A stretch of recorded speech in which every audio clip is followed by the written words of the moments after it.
Lo tenemos repe.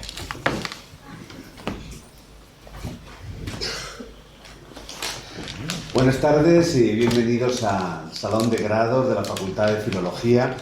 Y la verdad que es un lujo, un placer, una alegría tener en estas celebraciones del Día de la Poesía y del Día del Teatro en la facultad esta conversación y contar con, iba a decir un antiguo alumno, pero realmente más que antiguo, un alumno presente, continuo en esta casa, en la Facultad de Filología, como José Luis Alonso de Santos, al que tanto admiramos, y además una conversación ni más ni menos que con Juan Escabias y con José Luis Vélez.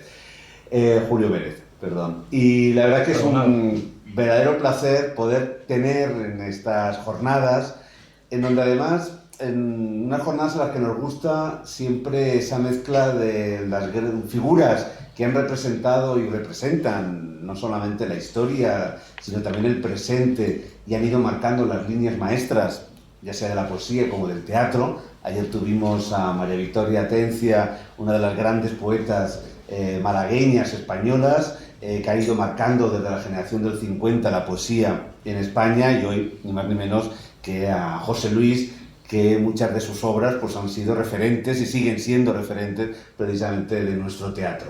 Y al mismo tiempo tener a jóvenes dramaturgos, a estudiantes, a jóvenes poetas, precisamente en ese diálogo que nos permite la literatura, en donde no hay tiempo, en donde realmente todos somos jóvenes o todos somos maduros, porque todos somos al final aprendices de los grandes maestros y todos también tenemos mucho que decir y mucho sobre todo que escuchar, ¿no? Así que bienvenidos, es un verdadero placer. Yo simplemente hago la presentación del acto porque quiero bajarme también a la sala de butacas para disfrutar de esta maravillosa conversación teatral, que además pues con el amparo del ITEN y del máster de Estudios Teatrales y Artes Escénicas, Teatro y Artes Escénicas. Teatro y Artes Escénicas, que realmente pues, es un gran orgullo precisamente de la Facultad de Filología. Así que José Luis, no te tengo que decir que bienvenido porque esta es tu casa, y a todos vosotros, y un verdadero placer estar aquí. Muchas gracias. Gracias.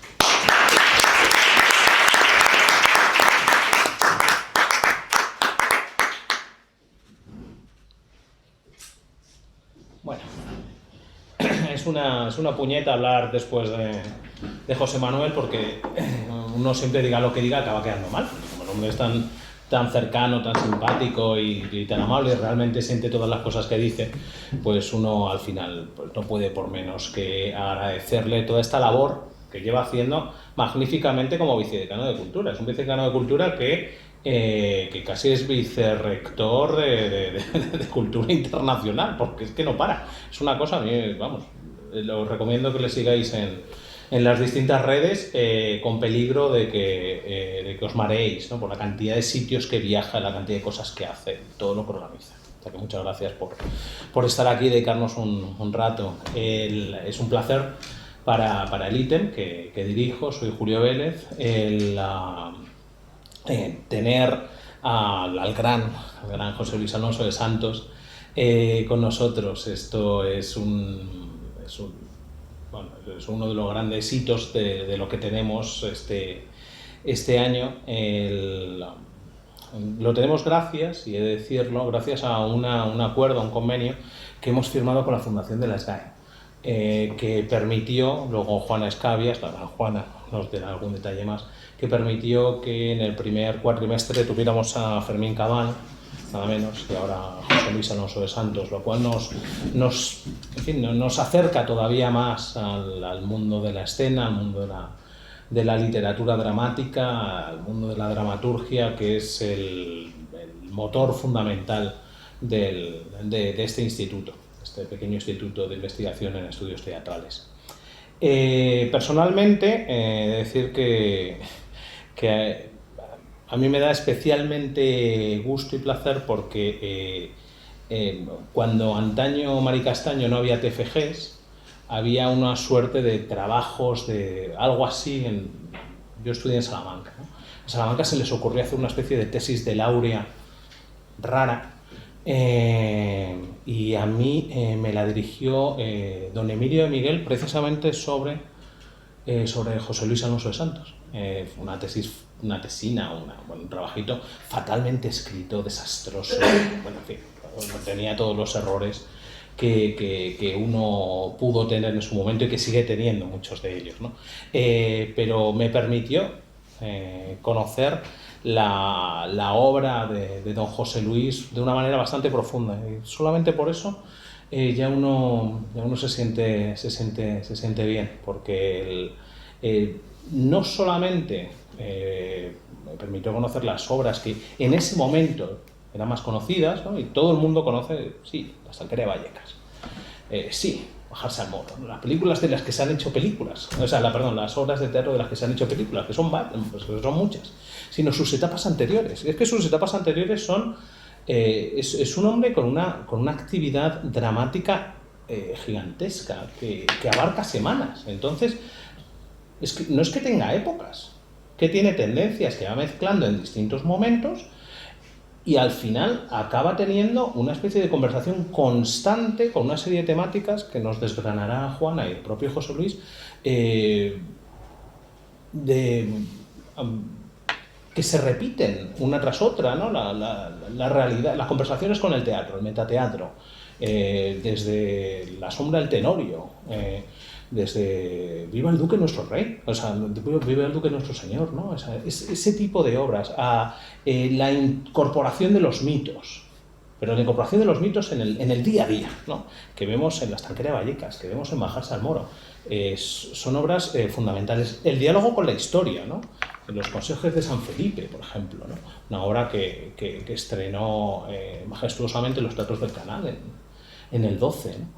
En fin, es un autor que es un cosmos, y la verdad es que a mí personalmente le estoy tremendamente agradecido ya de manera personal al convenio que tenemos con las GEFAR por permitirnos tener este tipo de cosas, este tipo la visita de este tipo de grandes de la escena, que llevan siendo grandes mucho tiempo y que lo van a ser durante mucho tiempo más. Y con esto me voy a callar, porque si no ya derrapo más todavía, y voy a dejar a Juana que continúe. Hola, buenas tardes a todas y a todos. Es un placer encontrarme en este lugar, en esta Casa de la Sabiduría y casi de Ateneo del Teatro. Hoy estamos ante un acontecimiento histórico, la visita del maestro José Luis Alonso de Santos a esta Casa del Saber. Y quiero empezar por los agradecimientos, las personas que han hecho posible todo esto. Agradecer a Julio Vélez, el director del Instituto del Teatro, compañero también de la Academia de las Artes Escénicas y ahora presidente de Aitenso, que a mí eso me impresiona mucho por la vinculación que tengo con el teatro clásico, por todo tu apoyo, porque siempre te tiras de cabeza a cualquier propuesta que se te hace. Como buena persona de teatro, reaccionas ahí.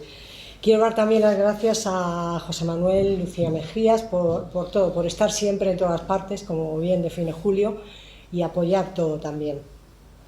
Al ITEM, por supuesto, que nos acoge en este máster suyo, y a la Fundación SGAE, pero que es la que nos está permitiendo, está apoyando económicamente estas iniciativas. Pero dentro de la Fundación SGAE quiero dar las gracias a las personas, porque no son las instituciones las que hacen las cosas, sino las personas que están en un momento determinado en una institución las que permiten o posibilitan o apoyan que alguna iniciativa salga. Y en este sentido quiero dar las gracias al presidente de SGAE, Antonio Onetti, por haber apoyado esta iniciativa, y también a Fermín Cabal, que ha sido el cómplice un poco en esta tarea. Bueno, como he dicho, estamos ante un acontecimiento histórico, porque yo he aprendido a lo largo de la vida que la gente verdaderamente grande es gente aparentemente sencilla, y al revés, esa gente que va por ahí dándose tantas ínfulas y hablando tan elocuentemente de lo grandiosos que ellos son, al final tienen un trasfondo de cartón piedra. Y José Luis, como es una persona verdaderamente grande, no tiene por qué ir hablando de sí mismo ni demostrando nada, pero su trayectoria habla sobradamente por él. A mí me dejó muy impresionada aquello que me contaste de cuando eras pequeño y te ponías en el puente de Valladolid con un palo para impedir que los de la otra margen del río pasaran a vuestro lado. Y creo que ahí está una de las enseñanzas que a ti te forjaron en la vida, el saber que la vida es lucha ya desde aquel momento, que la vida es lucha siempre contra algo, y eso de alguna forma te ha dado un calado impresionante. José Luis es de todo, fue actor, escritor, director de escena, un gran escritor y un gran director de escena. Ha sido director de varias instituciones. Has estado en la Compañía Nacional de Teatro Clásico, en el Teatro Español, en el CBN, y allí donde has estado has sabido imprimir esa exigencia tuya y esa buena gafa que tienes, sabiendo identificar dónde está el buen teatro de verdad, y al mismo tiempo tu profesionalidad, tu rigor. También has sido un gran maestro, has sido maestro de muchos de todos nosotros, autor de muchísimos manuales, como por ejemplo ese manual que se ha agotado tantas veces, el de Castalia, que siempre reivindicamos que lo reediten, el manual que hay de escritura teatral y el otro, el de técnicas del teatro, que son fundamentales. Y luego, como autor dramático, tiene una ingente obra que os animo a conocer en todas sus vertientes, no solamente, como ha expresado bien Julio, en las obras más conocidas o que han sido más populares, más difundidas, más llevadas al cine, sino también en otras que aparentemente no entran en el estilo de él, pero es que él es un hombre tan polifacético que tiene muchos estilos, como Trampa para pájaros, aquella que pudimos disfrutar, la última versión, en el que entonces era el Centro Cultural de la Villa, que ahora se llama Teatro Fernán Gómez. Yo me quedo con una pequeñita, preciosa, que a mí me cautivó, Mujeres de vida fácil. Está en los cuadros de Amor y Humor al fresco, y son unos diálogos entre unas prostitutas en las que es muy corta, es una obra muy corta, pero creo que todas las obras de José Luis condensan lo que es su sabiduría, pero en esa se condensa muy bien toda la sabiduría que él tiene sobre lo que es la vida, cómo es capaz de condensar los elementos escénicos, cómo es capaz de condensar los elementos dramáticos, la evolución de los personajes, el perfil, la caracterización. Es una lección de lo que es el teatro, esa pequeña pieza, que a partir de ahí vas desmembrando toda la dramaturgia de él y te vas envolviendo de una forma que te cautiva. Vamos a dejar que hable él porque es el objetivo. Quiero que esto, Julio, sea una conversación también mano a mano, y de alguna forma queríamos también que el público pudiese participar. Habíamos preparado una especie de guión para ir centrando un poco, quizá para no perdernos ninguna de las riquezas que nos puede ofrecer José Luis. Lo hemos preparado, lo hemos consensuado, que iremos. Es un poco, yo quería empezar con la importancia de la experiencia vital que tiene en las personas, en los creadores, la importancia de la experiencia vital para un creador. Por otro lado, sus preocupaciones como autor y como ser humano, en tus temas, cuáles son tus temas, tus preocupaciones. Por otro lado, quería que hablásemos también del aprendizaje, de las técnicas de escritura y teatrales, esa contraposición que siempre se hace entre la escritura y la escena, del demonio del teatro, del demonio de la escritura, de las obsesiones y las dificultades que tienen los creadores. Y luego ya, por último, que pudiese él hablarnos un poco de cómo guiaría él a las nuevas generaciones que se acercan al teatro, como es el caso del auditorio que tenemos. Si os parece, empezamos por la primera, por la de la importancia de la experiencia vital, y vamos interviniendo. Julio, cuando tú quieras, por favor, y el resto del público. No sé cómo podemos arbitrar ¿hay algún micrófono en la sala, o arbitrar quizá al final, o que se vayan guardando preguntas y hacerlo al final? Para el streaming sería bueno que si hay alguna pregunta nosotros repitiéramos, ¿no? Porque el micrófono está por aquí, o no hace falta. Si se habla alto, no se va a ver. Pues habláis alto y punto. Bueno, buenas tardes. Estaba aquí cómodamente sentado escuchando que hablaban de mí. Como hablaban bien, pues bueno, si hubieran hablado mal, pero hablaban bien, pues podía durar la cosa, no pasaba nada. Sí, cuando hablan mucho de ti, luego te toca a ti hablar y parece que han hablado de otro. Pues eso soy yo. Bueno, experiencia vital, ¿no? No os hagáis muchas ilusiones los jóvenes que os pueda decir algo que os sirva. Vamos a ser sinceros, ¿eh? Yo os diré lo que pueda. ¿Se oye? Y vosotros, pues sí, si podéis aprovechar algo, pues. Mi experiencia vital es como dijo Napoleón: he librado muchas batallas y lo único que he aprendido en la última es a perderlas. Entonces, lo único que le pasó es que perdió la batalla de la última. Las primeras que no sabía fue las que ganó. Con lo cual, no sé yo si la experiencia vital, no sé si hacerse mayor es bueno para nada, ni siquiera para la experiencia. Tenéis seguramente lo mejor que se puede tener, que es la juventud. Cuando ya no lo tengáis, os daréis cuenta. Entonces, bueno,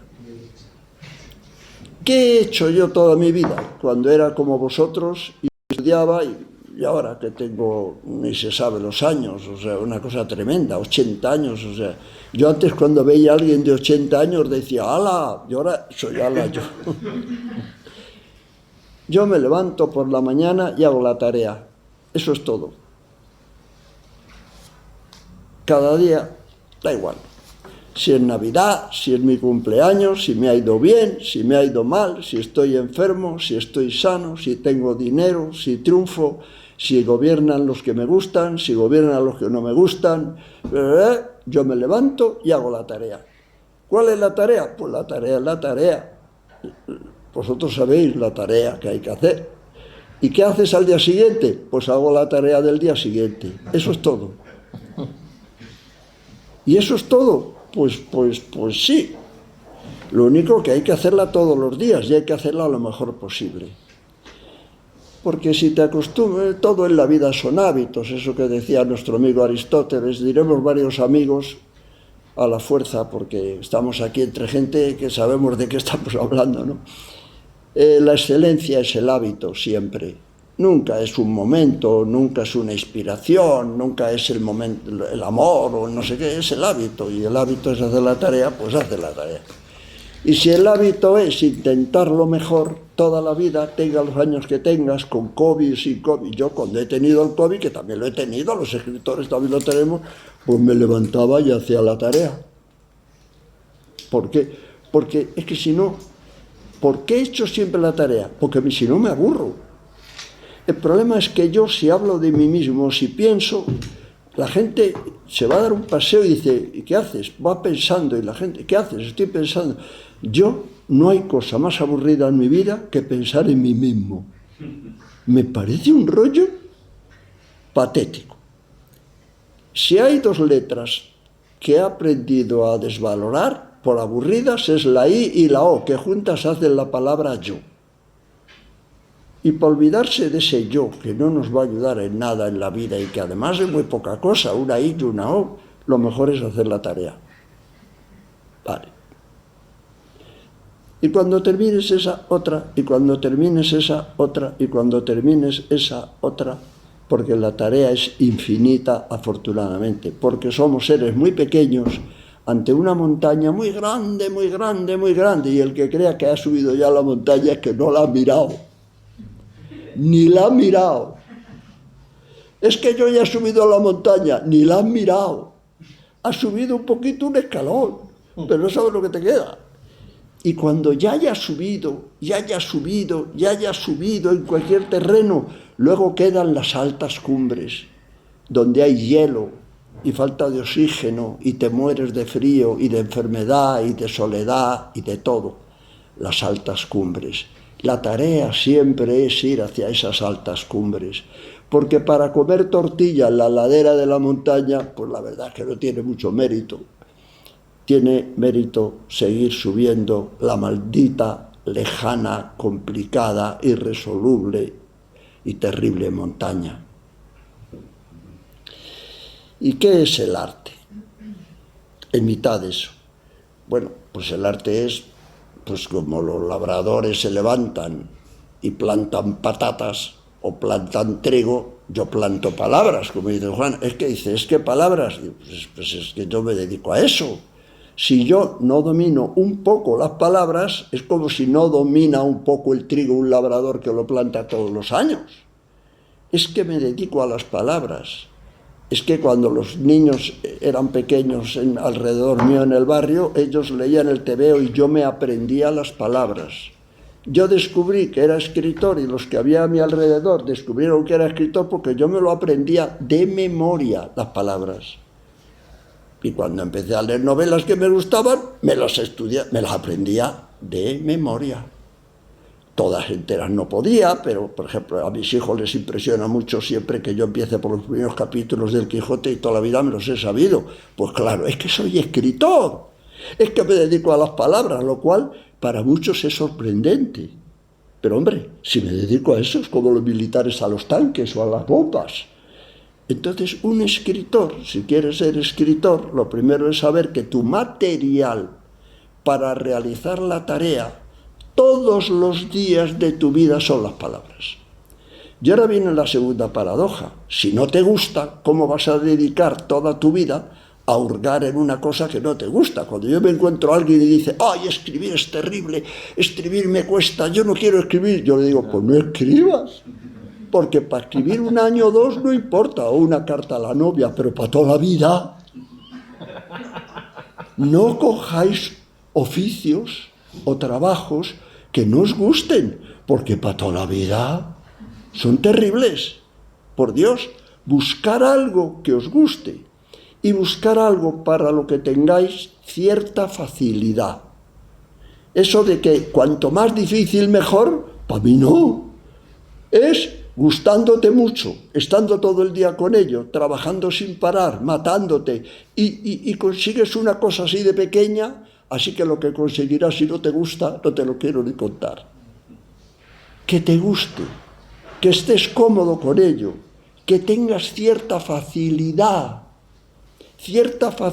en ese territorio, igual que no tenemos facilidad en otras.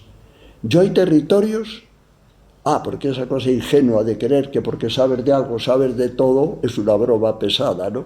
Hay territorios, ya digo siempre, mi mujer sabe mejor que nadie y todos los que me rodean, que yo cuando hago una tortilla francesa, que la hago todas las noches, me sale inglesa. Soy incapaz de hacer una tortilla francesa con dignidad, porque no estoy dotado para las tortillas francesas, me salen muy feas, no sé cómo explicar.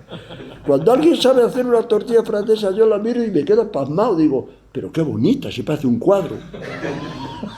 Mis tortillas francesas son tremendas. Bueno, entonces no tengo facilidad. Ya no puedo dar una lista de lo que no tengo facilidad que llega de aquí a Groenlandia. A mí los chicos de los institutos, cuando voy a hablar con ellos, y eso siempre tienen la pega de ¿qué voy a ser de mayor? Y me dicen, ¿y cómo sé yo para lo que valgo de mayor? Yo digo, no hagas la lista de lo que vales, haz la lista de para lo que no vales, y te quedas con lo otro. Tú vete tachando para lo que no vales. Yo para boxeador vi pronto que no. O sea, tú vas viendo. En los deportes del instituto lo más que consiguiera llevar el saco los balones. No sé si me entendés. Eso sí, era amigo de ETA, me dejaban llevar los balones para que jugaran otros. Por los deportes ya vi que no. Para guapo del instituto la cosa estaba fastidiada. La cosa tampoco tenía... Entonces yo fui tachando cosas y me quedaron unas pocas. Y de las que me quedaron, pues una de ellas era que me gustaban las palabras. Las palabras. Nuestros materiales. Los que vayan a ser escritores, está bien que hablemos de las palabras. Esos puentes, ese entre nosotros y la vida, entre nosotros y los demás, entre lo que pienso y veo, entre lo que veo y callo, entre lo que callo y digo, entre lo que digo y sueño, las palabras, el camino, el acercamiento al amor, al cariño, a la amistad, al odio, las palabras, la búsqueda de un pequeño formulario para comunicarnos, cosa imposible los seres humanos, que no estamos dotados para esa cualidad y tal, pero tenemos entre nosotros y los demás palabras, ¿no? Y las palabras han creado los estilos, la historia, la cultura. ¿Qué es la cultura? El cultivo de las palabras, ¿no? Y vamos a hablar un poco de las palabras, porque algunos seréis escritores, otros seréis profesores que acojan desde... Los escritores iréis a las palabras desde el patos y los profesores iréis a las palabras desde el logos. Les cogeréis desde dos lugares diferentes, pero iréis a las palabras, porque es que no tenéis más remedio, sino ¿qué hacéis aquí? Sois degenerados de palabras, no hay más que veros las caras. Entonces, ¿qué culpa tenéis? Sois de la secta esta, o sea... Es que os guste o no, sois de esta maldita secta. La cosa no tiene vuelta de hoja. Y entonces vamos a hablar un poco de las palabras. Pero como es teatro, vamos a hablar un poco del teatro. Yo prefiero hablar de mis obras menos, porque mis obras las conocen los que hacen la exégesis y la interpretación, es decir, los que hacen la interpretación saturnal de devorar lo que tocan mediante el análisis, son los profesores que es lo que tienen que hacerlo, ¿no? Y yo prefiero hablar de otros autores, ¿eh? Y vamos a hablar de unas palabras. ¿Y qué significa? ¿Qué hay detrás de la palabra palabra, ¿no? Porque ese es el mundo de los escritores, las palabras, lo que esconden. Y cogemos dos obras de referencia para que se os quede mejor. Y yo he pensado, pues, dos obras. La ventaja que tienen las obras clásicas, que aunque no las haya leído uno, están en el aire, se respiran y se las sabe uno un poco más o menos. Y si no, suenan. Podemos hablar, aunque no haya tarea para hoy, todo el mundo sabe de qué hablamos. Si hablamos de La vida sueño, vamos a coger La vida sueño y Don Juan Tenorio, ¿eh? Vale. Y vamos a ver que lo que hay ahí en las obras. Hay palabras. Nada más que palabras. Luego podemos interpretar lo que hay debajo de esas palabras, pero eso son interpretaciones. Lo que hay aquí son palabras, nada más. Entonces, ¿por qué están puestas esas palabras y no otras? ¿Por qué? ¿Por qué un escritor pone unas palabras y no otras? ¿Por qué en un momento de su vida escribe una situación y no otra? ¿Por qué y para qué? Porque somos irracionales, pero hasta un punto. Luego tiene todo un porqué, más o menos controlado en nosotros, pero hay un porqué y un para qué en las cosas. El barco sale y va buscando un destino, pues si no, se tira en el mar dando vueltas toda la vida. Casi todo lo que hacemos va a un puerto. No sabemos bien a qué puerto, pero no queremos que dé paseos por el infinito, ¿no? Entonces vamos a hablar brevemente, para meternos en este tema de la creación, y así ya dentro de eso hacemos más preguntas, ella de las que tiene ahí, vosotros de las que se os ocurra. Vamos a situarnos en las primeras palabras de estas dos obras que os he dicho y las últimas. Y vamos a ver por qué el señor Calderón, que también tenía el vicio de las palabras, puso unas al principio y puso otras al final, tan diferentes. ¿Y por qué Zorrilla, que lo tiene que ver con Calderón y que es de siglos después y que es uno es barroco y otro es romántico, como sabéis, pone unas palabras al principio y otras al final? Por cierto, muy parecidas, como casi todas, pero colocadas de forma diferente. Los dos empiezan, por ejemplo, por la palabra rayo. ¡Qué casualidad! ¿Y por qué por la palabra rayo? ¿Por qué Zorrilla y por qué Calderón empiezan por un rayo? ¿Y qué otra cosa tienen en común? ¿Cómo empieza Don Juan Tenorio, que no tiene nada que ver con La vida sueño? Con un improperio. ¿Cómo? Con un improperio. ¿Con un? Con un improperio. Con un improperio. Vamos ¿Cómo a... gritan estos malditos? Sí, ¿cómo lo llamaríamos a improperio para no decir esa palabra tan fea? Porque mira que fea improperio, no porque lo hayas distinto. ¿Con qué empieza? Está bien lo que Con quiere una decir. exclamación. También es fea, porque es demasiado explicativa. ¿Por qué? ¿Cómo? Vamos a buscar las que ponen ellos. Vamos a buscar la que pone Homero. que fue unos siglos antes. Homero empieza la historia de la literatura, ¿y cuál es la primera palabra que pone? Canta o musa, canta inspiración, tal. ¿Qué? ¿Qué es lo que canta o musa? ¿Qué le dice Homero? Hay que saberse las obras, la Ilíada conviene sabérsela un poquito. La cólera de aquí. La cólera también es un improperio, como dices tú. ¿Por qué no lo llamamos una pasión, una emoción, un patos? ¿Por qué no lo llamamos un cabreo, una mala leche, una ganas de matar? Canta o musa la cólera. Empieza con una pasión, empieza con patos, empieza con una llamada, ta ta ta tan, empieza con un grito de desesperación de alguien que está muy cabreado, tan cabreado que empieza la historia de la literatura.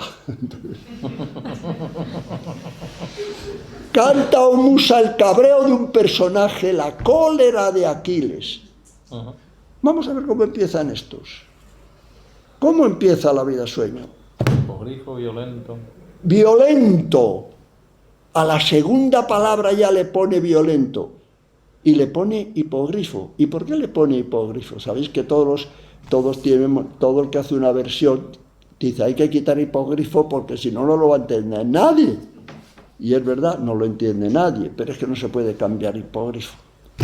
Porque es la historia de la cultura, porque es el barroco. Y si no es hipogrifo, no es barroco. Es hipogrifo violento, que corres parejas con el viento. Es un caballo con alas míticas, que hemos hablado de lo mítico, desbocado por una montaña que arrastra la pasión desenfrenada de una mujer cabreada. Una mujer llena de violencia va con un caballo violento, agresivo. ¿Y cómo empieza don Juan Tenorio? Que es romántica, es una obra de aventuras románticas. ¿Cómo empieza el romanticismo? ¿Cuál gritan? Esos malditos. ¡Malditos! ¡Me cago en...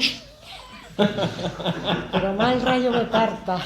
Cuando yo estoy haciendo lo que corresponde al romanticismo, una carta de amor.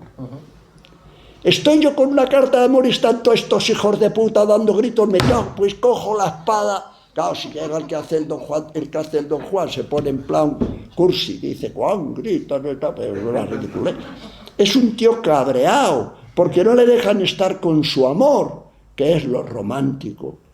Y dice, nada más empezar, dice malditos, y el otro dice violento, y el otro, es decir, empieza el patos, empieza la pasión, empieza la dimensión del teatro.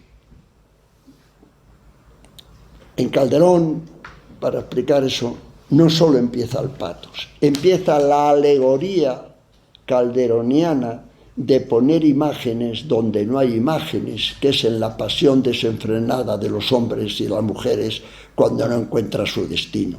La primera alegoría calderoniana esencial está en hipogrifo violento, que corres parejas con el viento, que vas contra el viento, y luego, bueno, y al minuto dice que ella está desmelenada, agresiva, bueno, entonces todo eso, toda esa agresión que pone el autor al comenzar, está diciendo muchas cosas, está marcando un estilo.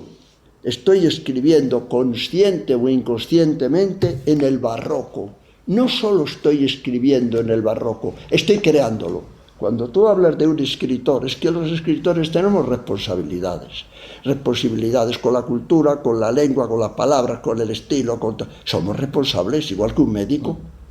Y Calderón se sabe responsable, y por eso es como el que hace un baldaquino y pone a las columnas unas uvas alrededor y redonda porque son barrocas. Y dice, oye, ¿por qué le pones uvas? Porque es barroco. Y dice, pues a mí me gustaría más sin uvas. Ya, pero entonces no sería barroco. Entonces yo pongo uvas para marcar que es barroco.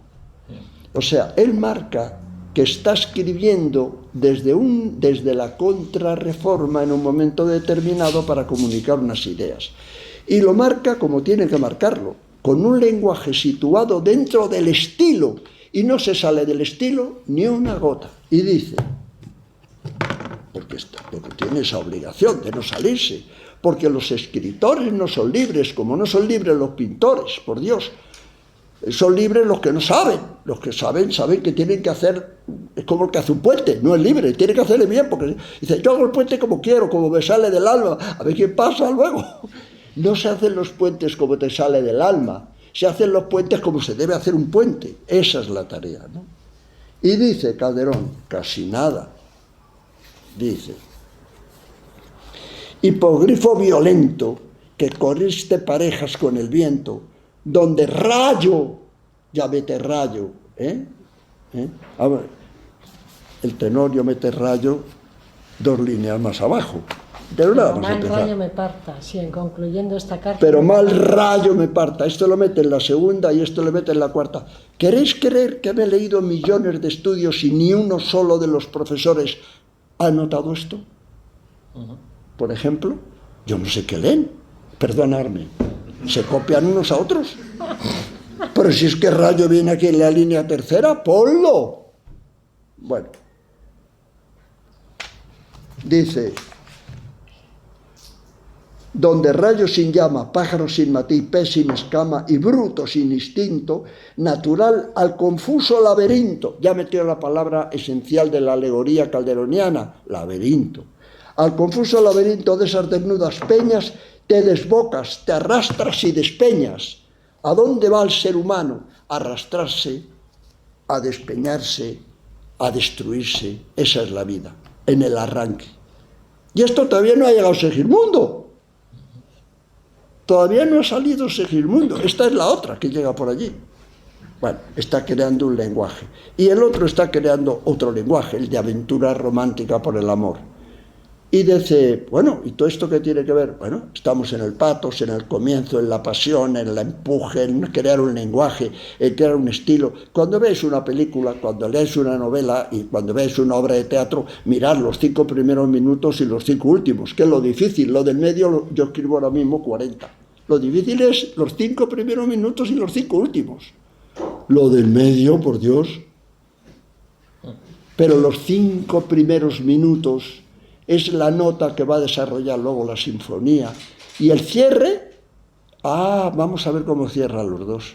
Porque ahí no van a tener más remedio que explicar por qué y para qué hemos hecho este viaje. Es decir, pasar del patos al logos. Antes han pasado muchas cosas. Y vamos a ver cómo termina. Vamos a ver cómo termina Calderón. Vamos a preguntarle a las palabras. Cuando leáis una obra, preguntarle a las palabras, preguntarle al autor. No inventéis, preguntarle. No inventéis, preguntar. Sabéis que yo, por ejemplo, en la Estanquera de Vallecas, tengo que termina diciendo 3 frases, los personajes. ¿Qué vida esta? Normal. ¿Qué vida esta? Con una admiración. ¿Qué vida esta? La nieta. Entonces la mayoría de los que lo hacen consideran, lo ha puesto 3 veces y quitan 2. Hombre, pero yo soy gilipollas o qué, ¿por qué he puesto yo 3 veces? Soy tonto, los autores somos tontos, o está por casualidad o porque estaba inspirado. No, es que he querido dar 3 puntos de vista diferentes con la misma frase en función de lo que ha pasado, Entonces, es que las frases están para algo. Y dice Calderón, una cosa importantísima al final de La vida sueño, que os recomiendo que alguien que hace filología, o quiere ser profesor, o quiere ser escritor, debe sabérsela de memoria. Cuando tenía 20 y tantos años, dejadme que presuman una cosa, porque ahora he sacado un libro que nunca había sacado y lo voy a sacar ahora con la Federación de Teatro Española y Europea Universitaria, que cuando tenía 20 y tantos años me aprendí los 80 autos sacramentales de Calderón y hice un espectáculo en la Universidad Complutense que era el auto del hombre, haciendo un resumen de todos los autos de Calderón. Y cuando el 99 de mis amigos aún no habían leído a Calderón, yo me sabía los 80 autos casi de memoria. Eso va a salir en Valladolid, ¿no? Dentro de... Lo saca la Federación. Sí, lo van a la Federación. Alberto Rienzo se puso en contacto con nosotros. Sí, está haciendo el prólogo, el estudio Ignacio Arellano. Ignacio, que es uno de los calderonianos, como sabéis más. Bueno, vamos al final de esto. Y dice, vamos a ver, porque Este hombre no es que tuviera no es que le llegara la luna por la noche y la inspiración, no, es que escribió esto porque lo quería escribir, vamos, porque era su trabajo y porque había además una serie de polémicas entre los jesuitas, religiosos, entre los jesuitas y el padre Mariana, el padre Suárez, la época sobre el libre albedrío, que eso sería para un curso entero, y sobre el tema de la predestinación y sobre el destino del hombre y tal, y entonces tenía que dar una solución a todos esos, era el encargo social. Los escritores recibimos inconscientemente encargos sociales y tenemos que con nuestras obras un poco responder a esos encargos, ¿no? Y dice al final, pues mirad, llega al final y dice, daros cuenta que esta obra se llama La vida sueño, y que dice durante la obra 20 veces que la vida sueño, pero no solo Calderón, no solo lo dice Segismundo, todo el que pasa por allí dice que la vida sueño, o sea, la vida sueño, la vida sueño, la vida sueño, la vida sueño, vale. Es más, luego escribe los dos autos, el primero y el segundo de la vida sueño, al principio de su vida escribe un auto que se llama La vida sueño, al final de su vida escribe un segundo La vida sueño, porque cree que no ha quedado suficientemente claro. Y él sigue, porque es que no quiere decir eso. Calderón está incómodo porque la frase es muy bonita, la vida sueño, pero es que él quiere decir otra cosa y lo dice al final de la obra. Lo dice al final. Llega la obra al final y de entonces yo voy y leo esos 5 minutos, las líneas finales, que son donde descubrimos que hemos hecho 2 horas leyendo ese libro, o 2 horas viendo una representación o viendo una película. ¿Qué he hecho yo? Yo cuando veo una película y el final es malo, entonces no había que haber visto la película, porque eso es un camino que me lleva a algo por algo. Yo tengo que cerrar el paquete, si no, es una película muy buena con un final muy malo, pues ya la hemos arreglado. Bueno, vamos a ver cómo es el final. Después de 1000 peripecias que sabéis pasan en la vida sueño, que pasa de todo, guerras, amores, sacrificios, toma del poder, la lucha contra, pasan todos los mitos, la lucha contra el padre, toda la estructura, el mito bueno, el mito malo, la creencia buena, la creencia mala, bueno, pasa todo. Y después de haber dicho él 1000 veces que la vida es sueño, llega al final y no dice eso. No, es que no lo pone. Es que hay que ver lo que pone en los libros. Por favor, hay que ver lo que pone en los libros. Y en los libros, y en el libro pone. En las últimas líneas, dice, pues, con esto llegué a saber, dice él, Segismundo, después de haber renunciado al amor, después de haber perdonado al padre, matado al soldado y haber hecho todo lo que ha hecho y tal, nos dice lo que llegó a saber. La palabra saber es muy claro. Saber pertenece a logos porque es lo que yo llegué a saber.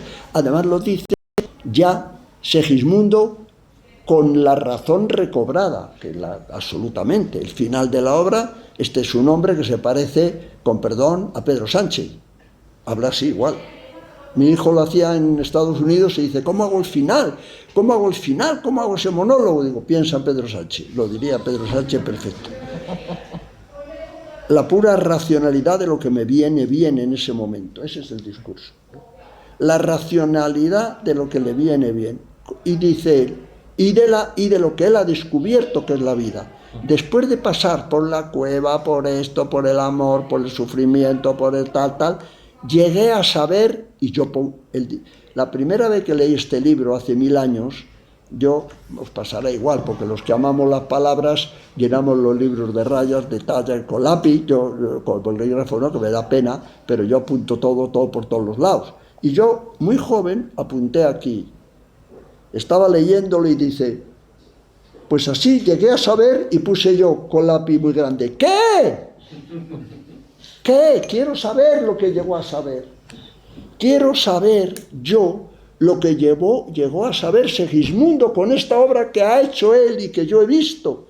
Quiero saberlo para compartirlo. Esto es importantísimo. Quieto, para parar. A ver lo que llegó a saber. No es una frase más.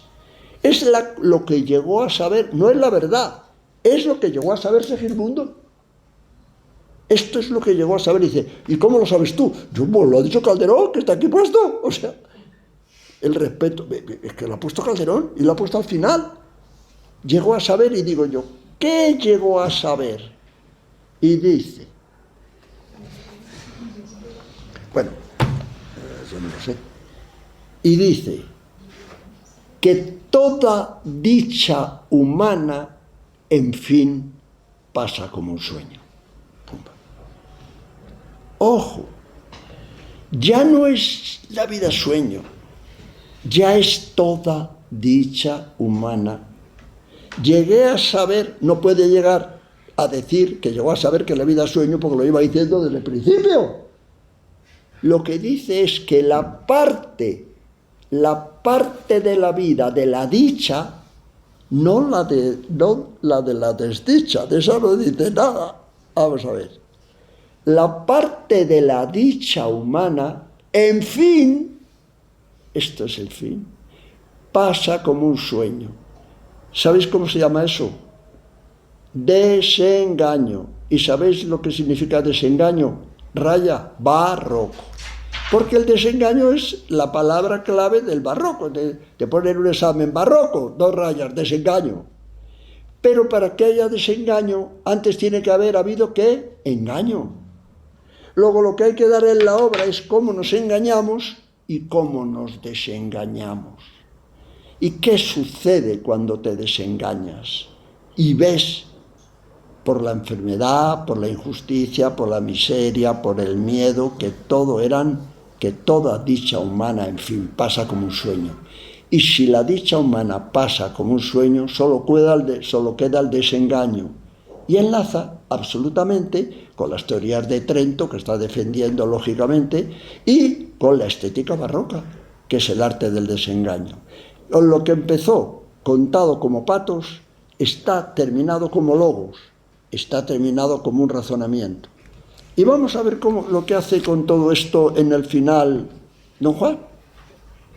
Bueno, entonces dice, bueno, vamos a ver esto mismo que sucede, porque hay que dirigir las obras, entender las obras, leer las obras, es para entenderlas, porque si no son solo palabras una puesta detrás de otra, y cuando la entendemos hay una riqueza, es como si oyes música y no sabes de qué va, una ópera o tal, oye, música que te entra por aquí y te sale por aquí, si te enteras, pues te enteras, y si no, no te enteras. Bueno, pues entonces vamos a ver don Juan. Zorrilla llega al final, y los autores al final saben que tenemos que poner por qué hemos hecho la obra, porque si no, ya te digo, es que si no, ¿para qué la hemos hecho? ¿Para qué? Hemos hecho esa obra para decir algo. Y yo una obra abierta, también para decir algo. Pues podrías haberte quedado en casa, porque si cuando no se quiere decir nada, se está uno callado. Si hablamos es para decir algo. Eso de Romanos, lo de Julio César, escuchadme, pues quiero deciros algo.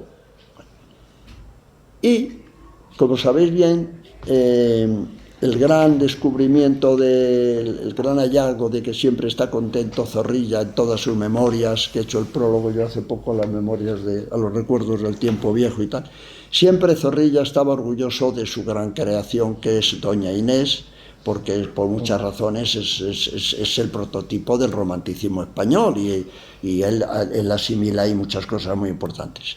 Y utiliza, en esta ocasión, no es el que da el mensaje final, el que dice lo que piensa el autor y por qué ha hecho la obra y para qué ha hecho la obra, no es don Juan. Don Juan dice 2 tópicos y termina, es doña Inés. Doña Inés, además convertida en estatua de piedra por una historia, eso es muy largo, si me paro ahí, pero es doña Inés. Doña Inés, que es la representante del amor, que es la representante del amor en la religión y que es la representante del amor en la religión muerta y hecha piedra. Todos esos elementos míticos son importantísimos.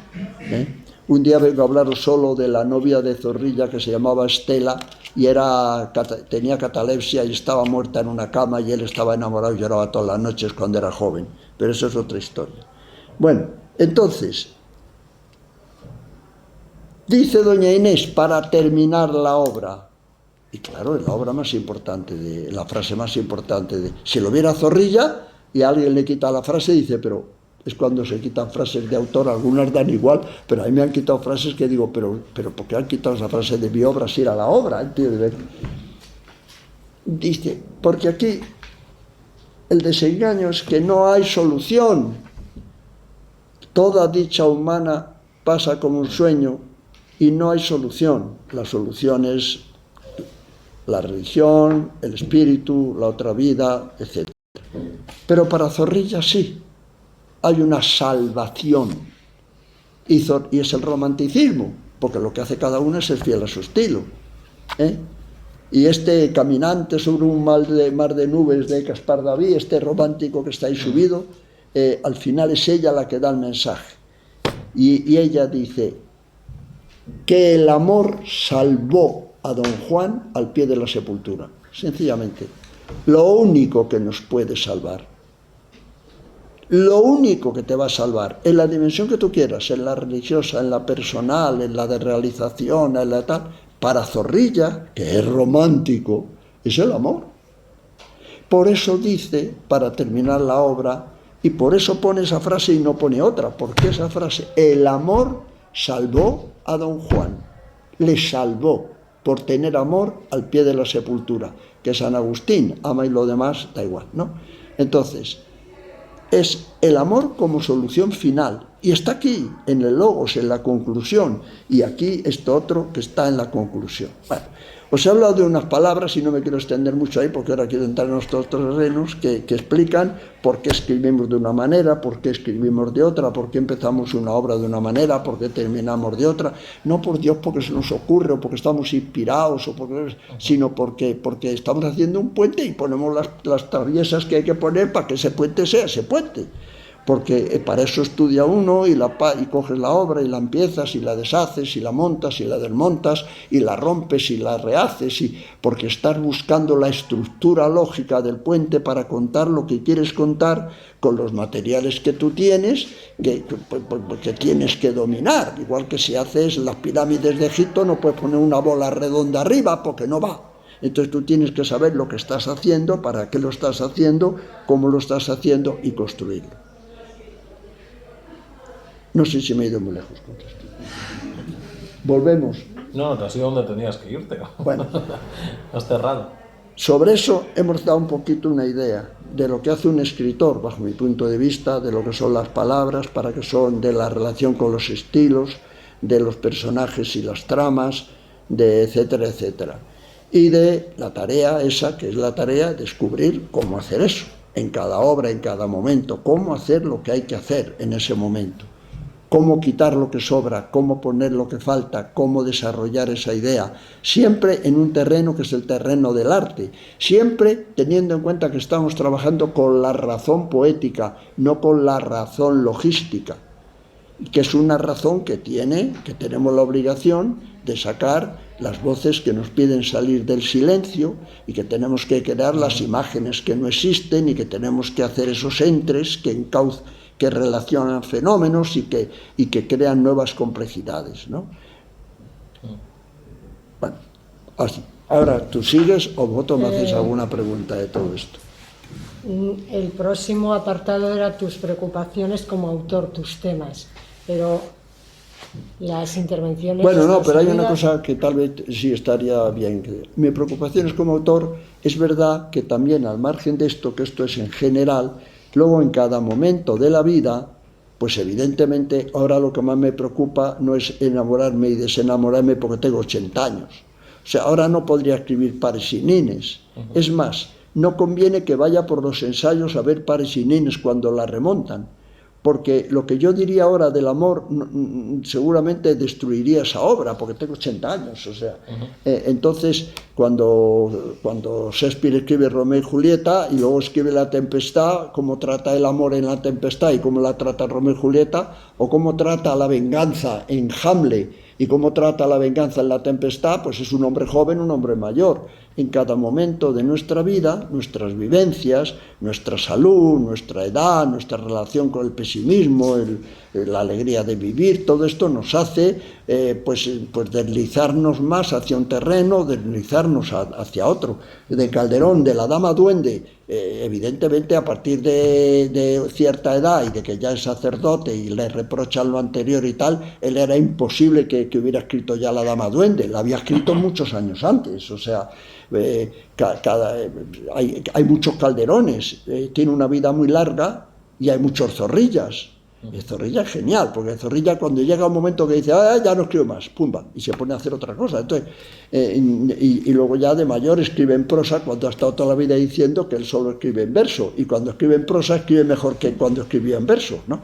Entonces nuestra vida, él se pone Zorrilla a escribir los recuerdos por un tema económico. Eso dice, en vez de tengo necesidad económica, en vez de arrojarme por el balcón, me arrojo otra vez en manos del trabajo. Se pone a escribir artículos de prensa y escribe unos artículos maravillosos. Entonces, bueno, la vida, sin esa necesidad, a lo mejor no lo hubiera escrito. La vida, las circunstancias, recordar esa frase tan bonita de Graziani, que no se olvide, porque luego Ortega copia una parecida, pero no es ni cuarta, Ortega no es tan bueno como Graziani, claro. Eso de no basta la sustancia, requiérese también la circunstancia. Entonces la circunstancia del autor, en su peripecia vital, va modificando todas las sustancias de todo lo que quiere, evidentemente, y según te va mejor, te va peor, según te sientes más optimista. Yo, esta última obra, Mil Amaneceres, que me han dado ahora muchos premios por ella y tal, pues la escribí porque me habían operado los ojos, estaba inmóvil, boca abajo, estaba sufriendo mucho, y dije, voy a escribir una obra, bueno, con un magnetofón, porque no podía escribir, creí que me iba a quedar ciego y tal. Y entonces, en unas circunstancias muy difíciles, dije, voy a escribir una obra sobre el sufrimiento, intentando ver cuando la gente está sufriendo mucho, cómo puede superarse el sufrimiento. Y bueno, pues me salió una obra que, si no hubiera estado boca abajo, inmóvil, en una cama y creyendo que me quedaba ciego, no hubiera escrito Mil Amaneceres. Se dieron unas circunstancias y aproveché esas circunstancias y escribí eso. O sea, hay momentos en que hay circunstancias que te llevan a un territorio y ahí te dejas llevar. Y si no te hubieras llevado a ese territorio, no hubieras escrito eso. Por eso también en la historia de un autor hay recovecos y va y viene y se va un poco al álbum familiar. Muchas veces me dicen, ¿por qué del álbum familiar te has pasado a Vis a Vis en Hawái? Bueno, porque la vida de un autor suele ser, la mía ha sido larga, la de Shakespeare o la de Lope o la de los autores que han vivido Bueno, Lope, de unas obras a otras, es impresionante. Uno lee unas obras de Lope que solamente lo justifica uno si estaba muy borracho, porque bebían mucho en aquella época, porque el agua estaba muy, muy podrida y estaban borrachos a las 10 de la mañana. Entonces, claro, algunas obras de Lope se justifican por la borrachera, si no es imposible. Y el mismo Lope escribe luego Fuenteovejuna o El Caballero de Olmedo, y dice, y es el mismo autor. Bueno, sí, pero no en las mismas circunstancias. Y las circunstancias modifican mucho la capacidad del autor al enfrentarse con el material. Porque luego yo también tendré publicadas unas 50 obras y luego versiones y direcciones, pero habré empezado 1000. Yo he roto aproximadamente, de vez en cuando mi mujer desesperada encuentra hojas rotas de cuadernos míos por ahí, la repesca de las papeleras, porque creo que lo más importante de un autor es que tire el 90% de lo que escribe, por lo menos. Y yo he tirado el 90% de lo que he escrito. Lo que he publicado no me parece muy importante, así que lo que he tirado no se lo quiero ni contar. O sea, yo también he seguido una norma en mi vida, que no porque sea una norma ética, porque a mí la ética tampoco me agobia. No soy un sacerdote, ni un político, ni siquiera un maestro. Soy un artista, me da igual. Grandes cuadros se han pintado sin ética. No es un tema de ética, es un tema de artista. A mí no me importa esa frase tan tonta. Yo creo que es la frase más tonta que hay en la humanidad, que además se la aprende toda la gente muy elemental, eso de conócete a ti mismo y solo sé que no sé nada. Son dos frases tan tontas que te caes de la risa. Solo sé que no sé nada, ya se dice la segunda parte, pero aún así soy más listo a los hombres que no saben. Bueno, son frases muy elementales, muy tontas. ¿Por qué son tontas? Porque conócete a ti mismo, mírate al espejo y te ves hasta al revés. O sea, y además, ¿para qué? ¿Qué objetivo tiene conocerse a sí mismo? Es una bobada. Además, yo creo que no soy... Me parece aburridísimo. Conócete a ti mismo, conoce a otro, pero a ti mismo. O sea, es un rollo. Sin embargo, hay una parecida que sí, desde joven. Respétate a ti mismo. Que no te respeten los demás me da igual. Unos me han respetado, unos me han llevado a la cárcel y otros me han dado millones de premios, unos me han abrazado y otros me han dicho que era tonto, otros... Pero mi opinión, el respeto mío sobre mí mismo, eso es muy importante. Y cada vez que hago algo, me paro y digo, esto, ¿me respeto a mí mismo si publico esto? No, y entonces lo tiro a la papelera. Yo creo que eso estoy respondiendo. ¿Hay alguna obra a la que vuelvas? ¿Alguna obra de las tuyas a la que suelas volver? Porque tal y como estabas explicando, me llamaba la atención lo mucho que se entreveía tu relación con los clásicos con La sombra del Tenorio, que he estado aprovechando para leer el comienzo y el final, y tenían unos elementos en el que empezaban con un pazo, se acababan con el logos, o sea, tenían una estructura paralela con esta. Entonces, y es una de mis obras tuyas favoritas, es decir, a mí La sombra del Tenorio es que me pierde. Hombre, Zorrilla, es que a mí los clásicos, hombre, es que el escrito. Lo que hay que hacer, la gente dice que lo que hay que hacer es no copiar. Yo, al que sea escritor aquí, lo que le aconsejo es que copie. Por favor, no fiéis dice, no, yo lo que me sale, no fiéis de lo que os sale, porque lo que os sale también copiáis, lo que pasa es que no lo sabéis. O sea, el que dice... Mira, la mayoría de lo que hacemos son interpretaciones de interpretaciones. Esto que estoy diciendo yo, se lo he oído a otro. O sea, lo que hacemos son palabras de palabras. Lo que pasa es que a veces, esto me sale del corazón. Te va a salir del corazón, eso te lo has aprendido en alguna ocasión y no te acuerdas. O sea, son cosas aprendidas. Por favor, por lo menos apréndete las buenas. O sea, aprende cosas, copia los buenos. Copia a los buenos, esos del Lazarillo y de... Bueno, copia a los buenos, no copies a los malos. Entonces, evidentemente, yo me he tirado... Ahora, cuando he vuelto a Calderón otra vez, yo monté también los actos de Calderón, el gran teatro del mundo, cuando vino el Papa a Roma. Vino el Papa de Roma a Valencia. Y entonces me contrató la Curia Vaticana para montar ahí todos los actos y todo. El que se gastó el dinero, ese que dice que falta por todos los lados, fui yo. Sí, pero hay su razón. Eso ya, yo la verdad es que me lo gasté todo. Me gasté todos los millones, todo. Todos los millones me los gasté yo, porque... me encontré con problemas teológicos que no podía resolver y filosóficos, se los pregunté a los cardenales y tal, y me dijeron que no tenían ni idea. Uy, hijo, no sabemos y tal. Yo iba allí y les decía, miren ustedes, eminencia, si yo soy agnóstico, a mí me han contratado ustedes para esto, porque soy experto en Calderón, pero yo no creo en estas cosas, entonces no lo entiendo. Esto de Dios y del libre albedrío y del alma y tal, no lo entiendo, me lo quieren ustedes explicar. Y decía, uy, hijo, tal, tú me entiendes, ¿no? Uy, hijo, si lo supiéramos nosotros, ¿sabes, no? Todo lo que me decían al final, con un poco acento italiano, todo lo que puedas, hijo, tú, o sea, gallego, todo lo que puedas y tal. Entonces yo, bueno, pues voy a hacer lo que puedo. ¿Dónde me refugié? Soy director también. El barroco tiene varias dimensiones y una es la espectacularidad. Lo barroco es espectacular, es grandioso. Así que lo que no podía resolver por contenido, lo resolví por continente, por espectacularidad. Contraté a todas las orquestas del mundo, a todos los coros del mundo, a todas las cosas del mundo. Hice allí unos súper espectáculos por las catedrales y por todos los sitios. Aquello era tan impresionante como las catedrales y ya daba igual el contenido. No sé si me pillé. El barroco tiene una carga. Si hay mucha flor, si hay mucha uva en la columna, ya da igual cómo es la columna, ¿no?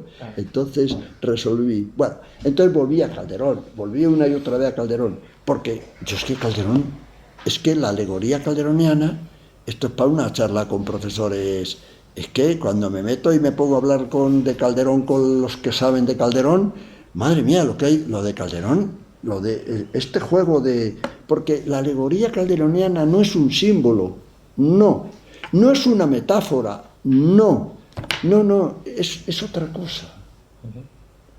Es otra cosa.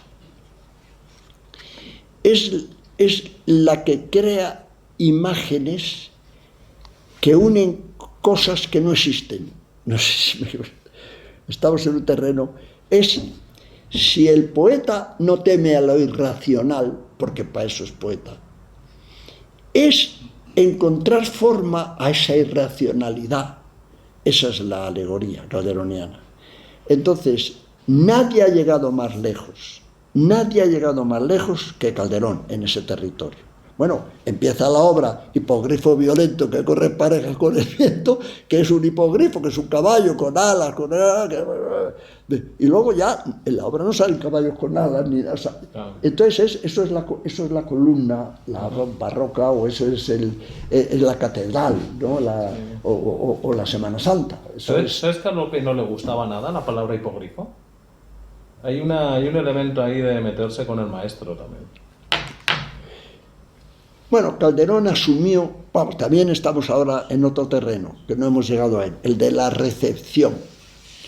Todo escritor tiene, de alguna manera, en su cabeza, no es que diga, voy a escribir esto para el público que es tonto, voy a escribir esto, pero inconscientemente tú quieres agradar al público que tienes. La escritora feminista está loca por encontrarse un sitio lleno de señoras, claro, porque, es decir, como más triunfaría ser un convento. Es verdad, un sitio donde solo haya señoras. Sí, alguna cosa de Juana por ahí en convento. ¿Te ha gustado eso? Eso es una alegoría calderoniana con humor. Porque realmente vas a un convento, solo hay monjas, pues allí no hay ningún hombre que moleste con su machismo integral el mensaje femenino, ¿no? Allí está solo la Virgen y las monjas. Vale. Calderón, consciente o inconscientemente, se sabía una intelectual. Y sabía que su tarea era intelectual. Entonces, no es que no le gustara que le entendieran todos, pero asumía que él tenía, lo que no asumía Lope, porque Lope, las disculpas, entregué mis rimas al vulgacho, no solo es que la palabra vulgacho está empleada ahí mal, es porque él estaba cómodo en ese terreno. Porque todo público es maravilloso. Yo cuando escribo una obra pensando o inconscientemente metido en un público juvenil, un público ingenuo, pues es maravilloso. Ahora que he reescrito el auto del hombre, pues me he metido en unos líos de... ¿Qué? Por ejemplo, estas obras que tienes aquí infantiles, ¿no? Bueno. La historia de la princesa y el dragón, que son obras muy complejas también. Ahora se ha hecho un musical, que están ensayando unos con esta obra infantil, la han hecho con un musical, una gente de ópera, con canciones y tal, vamos a ver qué pasa.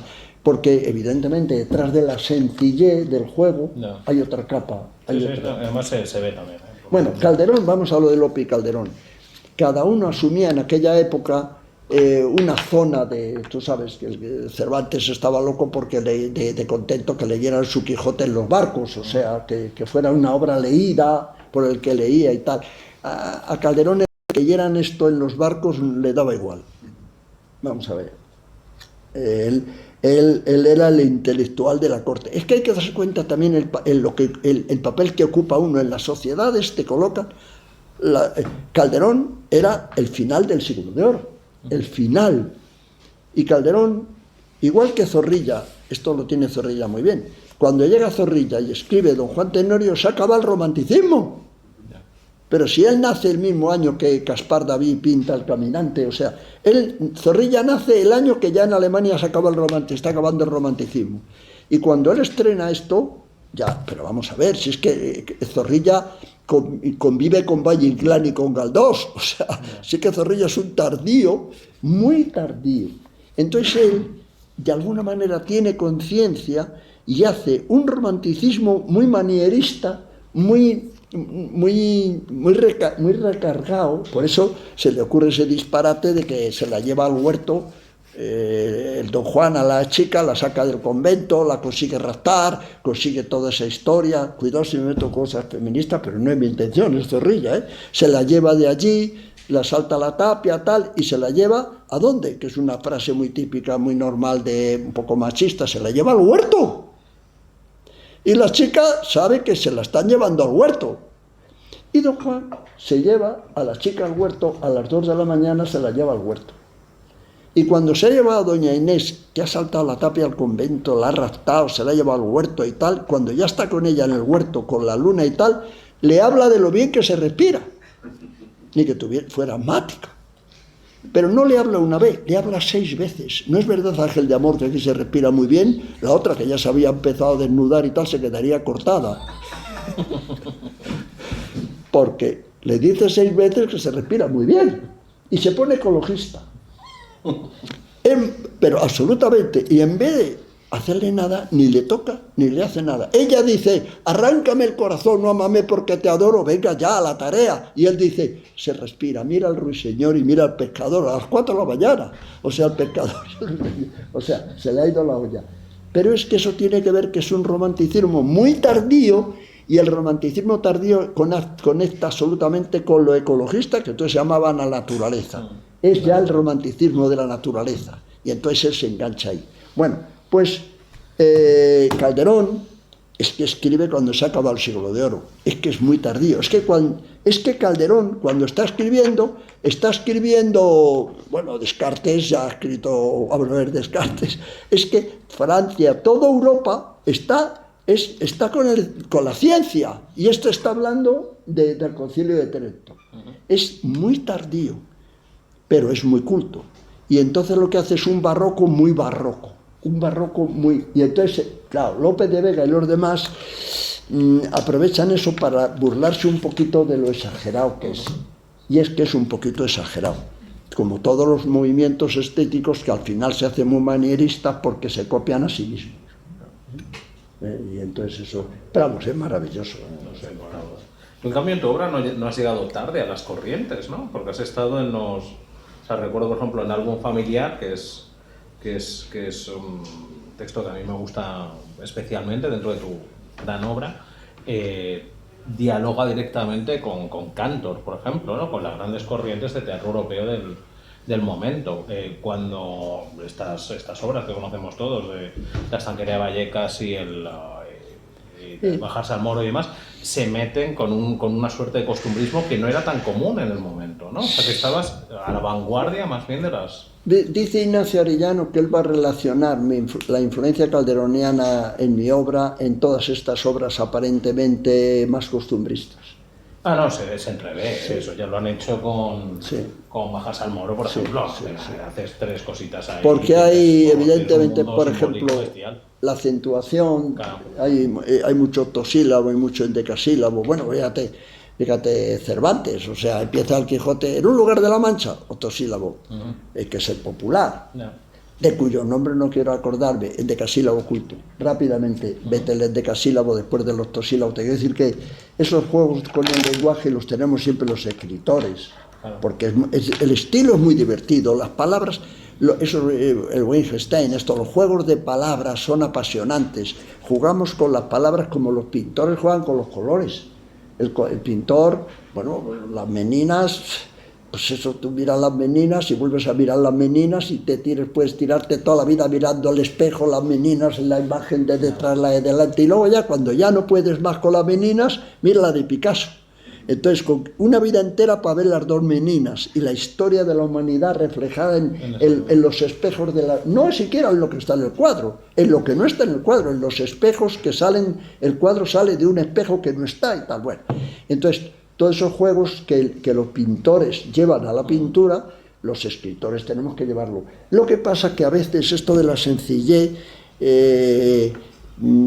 hay que ser riguroso con el estilo que coges. Tú no puedes coger y escribir La estanquería de Vallecas y ponerles a hablar a ellos como puede hablar Saturnino Morales. O sea, cada ser humano tiene su lenguaje y su lenguaje corresponde a un estilo.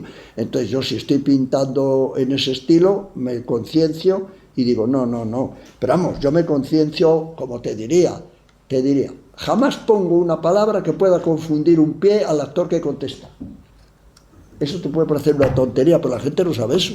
y constantemente jamás pongo una palabra en el primer acto que vaya a estar en el segundo y que tenga el mismo sentido. Eso es absurdo.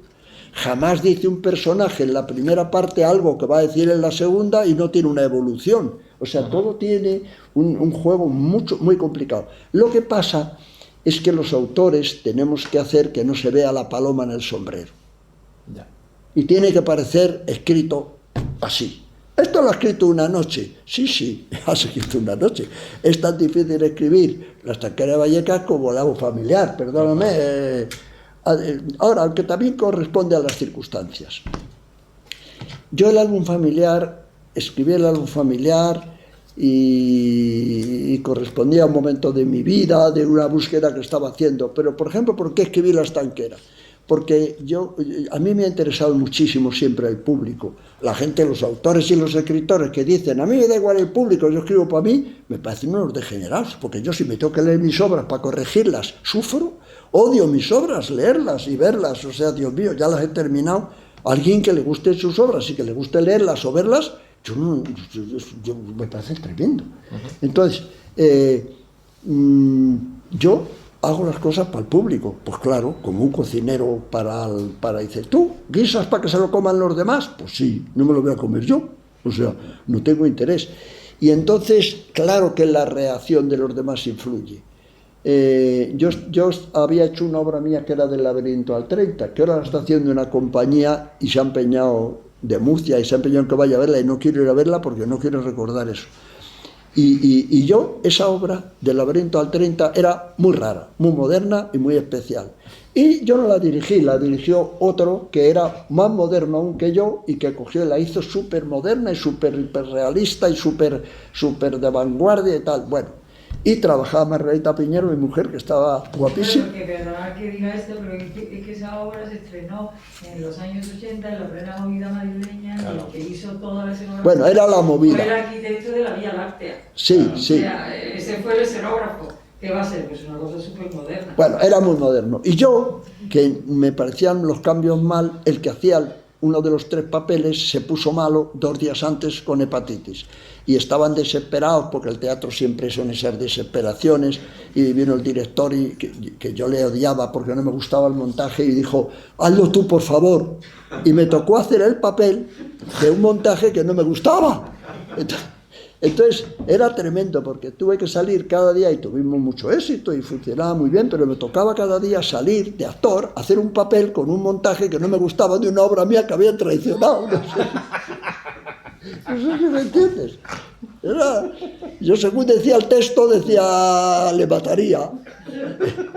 Pero la obra funcionaba y iba muy bien. Bueno, y entonces salí un poco desesperado de esta obra y de ese ambiente de ser moderno porque sí y tal, que siempre me ha matado.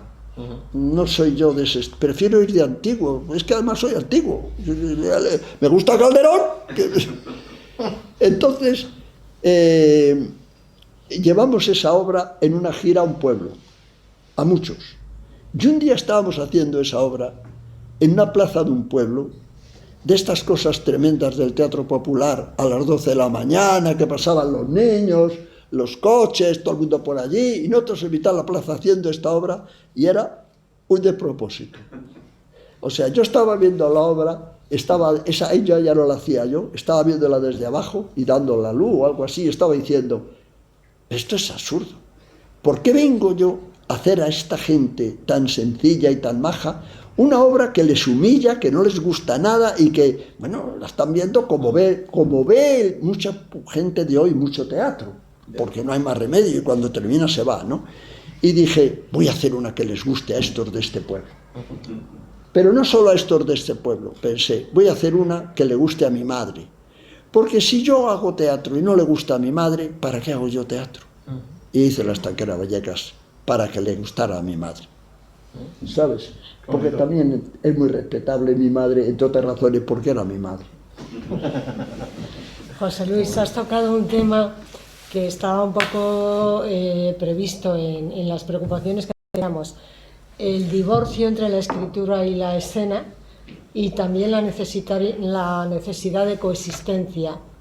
entre el papel, entre la palabra escrita y luego la palabra que se monta, y que muchas veces hay dificultades. Tú dominas todo eso muy bien porque escribes ya desde la escena, pero háblanos un poco de esa reflexión. Bueno, el arte siempre es difícil, y esto es como la cuerda de una guitarra.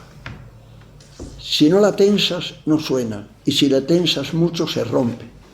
Tienes que tensar la cuerda y afinarla, y aún así es muy difícil, ¿sabes? Entonces esto de las relaciones con los actores, con el director, concretar un sueño, porque claro, tú escribes, pero eso luego hay que llevarlo al escenario, y si Hamlet lo hace un actor gordo, sale gordo, no sé si me entendéis. Por mucho que te empeñes, sale un Hamlet gordo, porque el actor está gordo. O sea, la obra la convierte en una cosa, es inevitable, ¿no? Y es un terreno frágil, porque el arte es frágil y es muy difícil. Entonces, lo normal, yo cuando voy a ver teatro, el 90% de las obras a mí pues me parecen regulares o malas. Y de vez en cuando hay el milagro de una buena, pero es que eso es lo normal. Si hubiera arte todos los días, es como los cuadros. Yo veo muchos cuadros también, bueno, sí, pero, y para que aparezca un cuadro bueno, o como la música. O sea, el arte es muy difícil. Entonces, una cosa son las aproximaciones y otra cosa son los logros. Entonces, en ese camino, bueno, los actores, si son buenos, si pegan o no pegan, si hay un poco de dinero que viene bien, el director, si conectas con él, si es el momento, y luego el público, si es un público receptor de lo que tú das o no es un público receptor, porque si en esa plaza que donde hicimos del Laberinto al 30 sale alguien y dice hipogrifo violento, pues los del pueblo les tiran piedras. O sea, también hay que ver que cuando Lorca, eso de la barraca y tal, va y hace teatro por los pueblos, no hace ni siquiera el retablo de las maravillas. Ojo, ni siquiera se atreve a hacer el retablo. Hace el teatro más popular, más sencillo, porque el teatro es muy difícil. Entonces sí, las obras salen lo que sale regular. Llega un momento que tú al principio tienes un sueño y sueñas con un... y luego poco a poco vas viendo pues que ese actor es tartamudo, y por mucho que digas es que es tartamudo, y tú puedes corregir que tartamudee menos, pero no que deje de tartamudear, porque es que es tartamudo. Entonces tú consigues ciertas cosas, ciertos acoples, ciertos ajustes, y sale algo. Ahora, que eso que sale es arte o no es arte, pues bueno, eso lo veremos. Hay una cosa que es tremenda. Cuando vives mucho, y está bien cumplir muchos años para ver eso, yo he visto con 20 años miles de obras y miles de autores que a los 5 años no existían, ni las obras ni los autores. O sea, también es verdad que mucha gente hacen pruebas, pero de esas pruebas, luego ya Calderón o Zorrilla, lógicamente se va decantando con el tiempo, pues como en la música, como en todo, como en la pintura, como tal, con el tiempo se va separando el trigo de la paja, no de las intenciones, que todo el mundo tiene muy buenas intenciones, que todo el mundo cuando vas al teatro, a mí que me conocen es un martirio, porque yo tengo que tener mucho cuidado, pues Marga y yo vamos a los sitios, nos miran la cara y tenemos que poner buena cara y tal, pero si es normal, todo el mundo, porque todo el mundo es muy majo y todo el mundo ha luchado mucho y lo ha hecho y lo hace como buena intención, pero de que lo hagan con buena intención a que eso pertenezca a la categoría del arte hay un abismo, incluido lo mío, me meto, no creas que no, porque es muy difícil el arte. Entonces se consigue por el camino lo que se consigue un tanto por cien. Yo digo, si una obra, yo tengo la deformación, como todos los profesores, de que mentalmente, o lo apunto en un cuaderno tal, puntúo. Entonces, muy pocas obras pasan de un 5 en mi vida. Una obra, si tiene un 5, para mí es un acontecimiento. La mayoría tienen un 4, un 3. ¿Tú me sigues? O sea, que te cargas mucho. ¿Qué? No me cargo. Estás suspendiendo muchas de tus propias obras, ¿no? Pues no. Y incluso las he dirigido yo, me he sentado, porque hay que saber luego separarse. Yo me separo muy bien, yo dirijo una obra o la escribo y luego me siento entre el público y digo, soy público. No solo soy público, soy mi peor enemigo. Voy a ver esto. Joder, Hay que aprender a ver nuestras cosas como lo vería tu peor enemigo, porque también eso es realidad. Porque si lo ves que dice, mi madre ha llorado, bueno, tu madre ha llorado, pero no vale. Tu madre es tu madre, ¿no? Y yo vuelvo a decirte que si estás en el teatro como aficionado o 2 o 3 años, todo eso no importa, pero si estás toda la vida, conviene saber qué territorio pisas como profesor o tal, tienes que saber qué clase puedes dar, a qué nivel la das, porque si eres ciego, estás perdido. Si eres ciego, vas a la catástrofe. Yo digo mucho esto de para toda la vida, porque es muy diferente, de verdad, una aventura en el amor. Una aventura es una cosa maravillosa de un día, o de una semana, o de un mes, o es para toda la vida, para toda la vida. Entonces tienes que coger a alguien diferente. Es que hay que coger a alguien diferente. Dice, no, yo le quiero para un día la pasión más grande de mi vida, hoy y para siempre. Lo veo difícil. Son cosas diferentes. Entonces, si es para toda la vida, tienes que sembrar, saber que todo eso va a calma, saber que tu tarea, no caer nunca en la trampa, yo quiero hacer arte, no artificio. No digo que no haya caído en la trampa, pero mi meta es no hacer nunca el teatro para otra cosa. Yo no hago el teatro para hacer buenos a los seres humanos, ni para hacerles de derecha ni de izquierda, ni para redimir a la mujer, ni al hombre, ni para avanzar en la cultura, ni para nada. Yo no hago el teatro para otra cosa. Siempre que estoy escribiendo digo, ojo, no caigas en la trampa, ¿para qué estás haciendo esto? ¿Para vengarte o para tal? No. Yo no hago arte para hacer otra cosa. Yo hago arte para intentar hacer arte. Y aún así no me sale, no sé si me entendéis. Entonces, creo que una de las trampas terribles para los creadores es ir al artificio y no ir al arte. Dice, no, es que yo con mi teatro quiero enseñar. No sería mejor que enseñen los profesores. El que hizo las pirámides de Egipto, por Dios, no era para enseñar, si es que eso es imposible. ¿De verdad Beethoven hizo la 9ª sinfonía para enseñar? ¿De verdad Mozart quería enseñar? ¿De verdad Velázquez quería enseñar? ¿Picasso quería enseñar? ¿De verdad Cézanne, cuando se encerraba un día y otro día a pintar manzanas y pintaba un cuadro con las manzanas, terminaba y volvía a cambiaba un poco una manzana y volvía a pintar otro cuadro con manzanas, y la gente dice, un bodegón, sí, un bodegón, una naturaleza muerta, sí, una naturaleza muerta? ¿Por qué pintaba una y otra vez manzanas? Con lo que le costaba un día, o la montaña de Santa Victoria, y un día y otro día pintando la misma montaña. ¿Por qué? Porque buscaba lo que había entre él y la montaña, entre él y las manzanas. Yo no he escrito La estanquera de Vallecas para que la gente aprenda de la estanquera, ni para estar con ellos, ni para el impresionista, con una versión, ni para ganar dinero, ni para cambiar el mundo. Yo lo he escrito para ver lo que hay entre la estanquera de Vallecas y yo. Para acercarme a eso que no conozco, para buscar cómo meter la vida en un cuadro, para descubrir lo que no sé descubrir, para dar sentido a lo que no tiene sentido y para dar voz a lo que me pide que lo saque del silencio.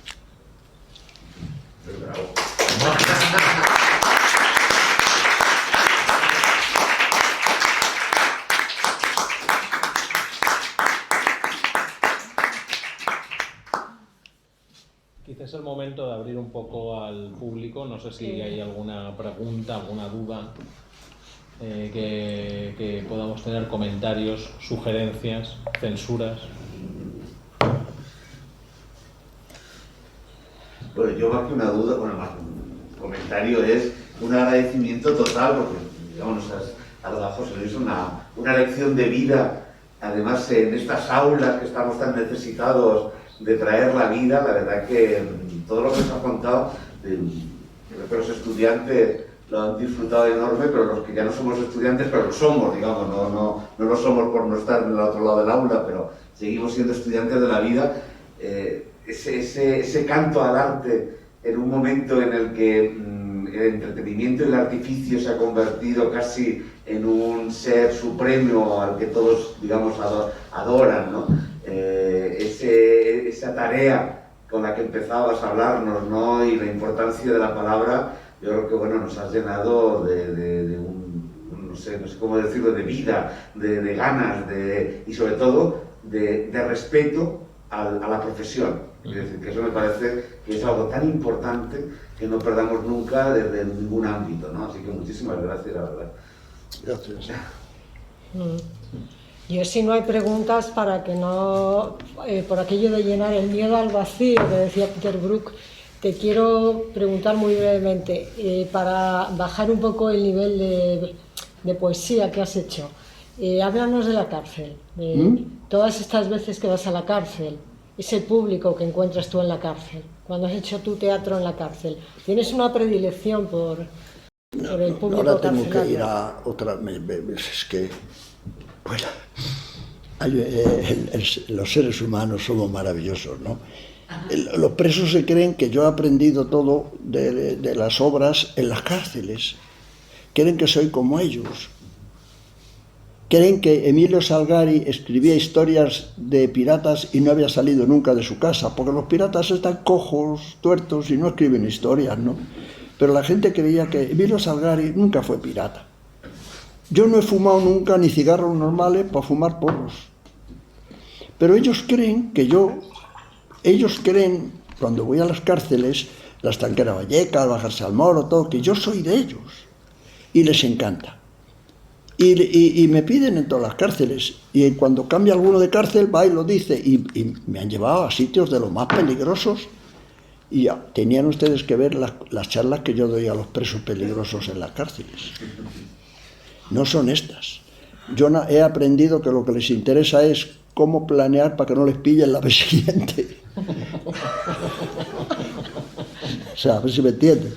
Yo me pongo como escritor con ellos y digo, yo tengo un problema porque estoy escribiendo obras, a ver, y yo creo que tengo el mismo problema que ustedes. ¿Qué hacer para que no nos coja la policía? Es que ese realmente es el problema de ellos, o sea, lo demás les da igual, entiéndanme. Entonces, ese problema les interesa mucho.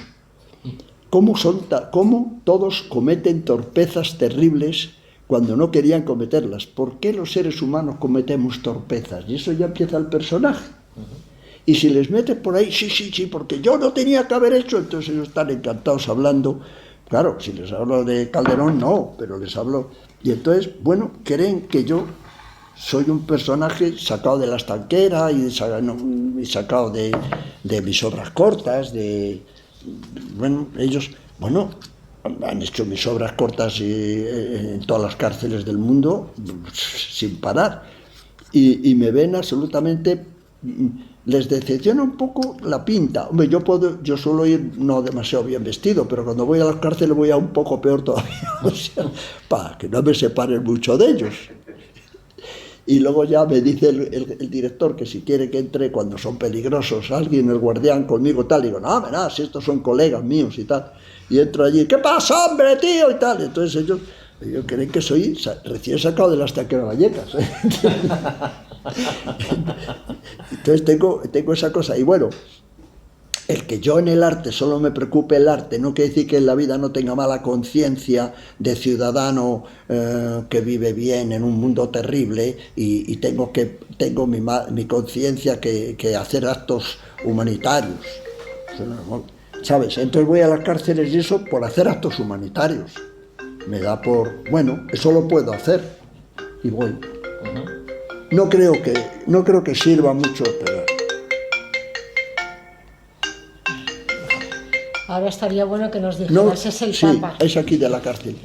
No creo que le sirva mucho, pero sirve, básicamente en las cárceles, lo que sirve cuando voy es que pasan un rato mejor que luego ¿sabes? Lo que me gusta más, cuando he estado en ensayos, cuando ensayan obras mías y he ido a ayudar cuando lo ha hecho esta, la de siempre, ¿cómo se llama? La que... Elena de las que ha hecho todas las obras mías. Cuando he ido a ensayos y he estado con ella, lo que me gusta mucho de los presos y las presas, el que ensayan en los teatros, en las cárceles, es que no faltan nunca.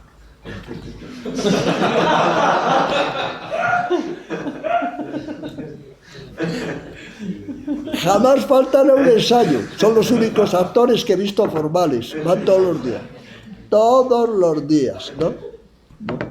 Y realmente solo hay un problema cuando ensayas en las cárceles. Realmente práctico. que a mí, me lo suele decir la persona encargada, y yo digo, a mí que me cuentas y tal. Y es que normalmente hay un verdadero problema en los camerinos.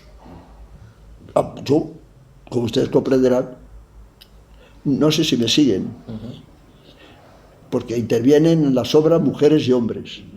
Si vienen mujeres de la parte de la cárcel de mujeres y vienen hombres de la parte de hombres, y cuando pueden dos se bajan para un camerino, razonablemente. Pero aquello, teóricamente, no se puede hacer. Prácticamente se hace sin parar. Entonces, cuando alguno no sale, es que está en el camerino. ¿Entiendes? El único problema práctico, hay que tener cuidado porque en la cárcel se arma un escándalo si sale en la prensa. Madre mía, si sale en la prensa, el culpable sería el autor, seguramente, por incitar al desenfreno, ¿no? Yo no, Ojalá me atreviera yo para una cosa así, meterse en una celda con una presa. Bueno, primero ya no tengo edad.